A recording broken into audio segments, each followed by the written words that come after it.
andito naman ang inyong inday at samahan niyo po guys magbalot ng waraginap. Yan po guys. Ayan. Ito po yung sticky rice. Tapos ito yung grapes na dahon. Ayan guys. At ito naman yung aking nabalot na isa. Favorite po ito ng aking mga amo.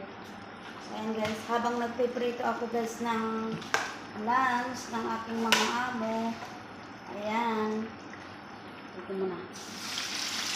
At isabay ko na rin yung waraginap guys.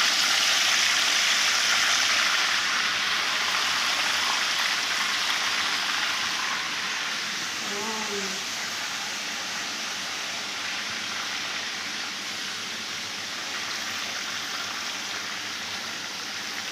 Para hindi masayang ang aking uran, ayan yung aking binabalot ngayon guys.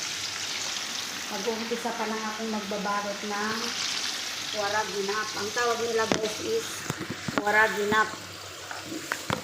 Ayan. Kapag muna dito ay at ako'y magbabalot muna ng ayan. Balutin muna natin. So yung kamay ko, aghugas na ako kanina guys.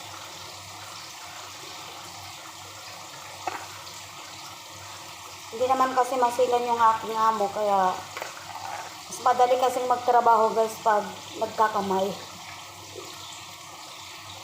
Hindi naman marami yung kamay ko guys kasi nagugas naman ako.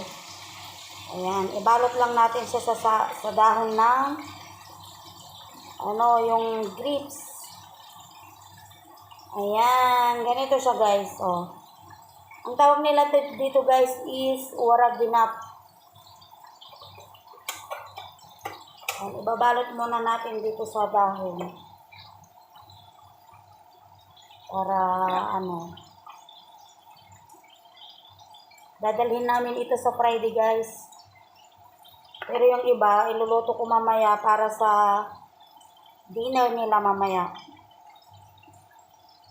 Ayan, ibabalot ko na kasi dapat kasi ito yung alaga kong maggagawa nito kaso exam nila kaya tutulungan ko na lang siya guys.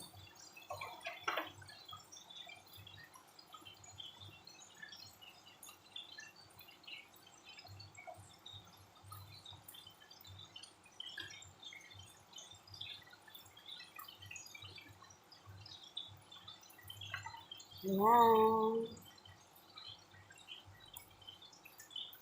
Balot lang natin siya sa leaves.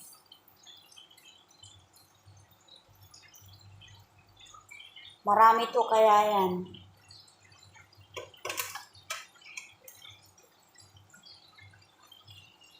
Minsan ang mga nabibili ng amo kong dahon, ang papangit.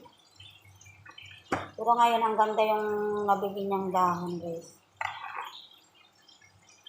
Lakihan ko na para madali akong matapos. Kasi ang lalaki ng sa dahon. At sobrang kapal pa. Ayan, habang nagluluto ng lunch nila, sinasabay ko na rin to. Ayan. Ang tawag nila dito guys, nito is waraginap.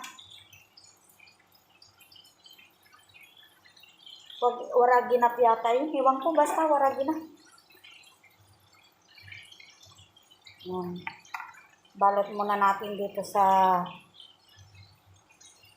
dahon-dahon. Tapos i-fold natin siyang ganyan. Tapos i-roll. Ikot-ikot. Ayun.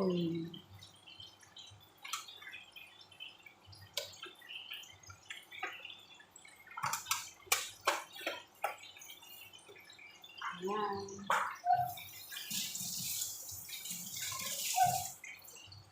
Balik-tarin muna natin guys yung aking piniritong isda. Baka kasi na siya. Ay, hindi pa siya masyado. Saka yan naman po yung soup. Ang tawag po nila dyan guys is soup. And guys, maraming salamat po ulit sa inyong panunood. And see you next vlog ulit. And don't forget to follow my page, like, and comment, and share na rin guys. So ayun guys, maraming salamat po sa inyong panonood at tapusin ko muna ang aking work. So ayun guys, bye-bye!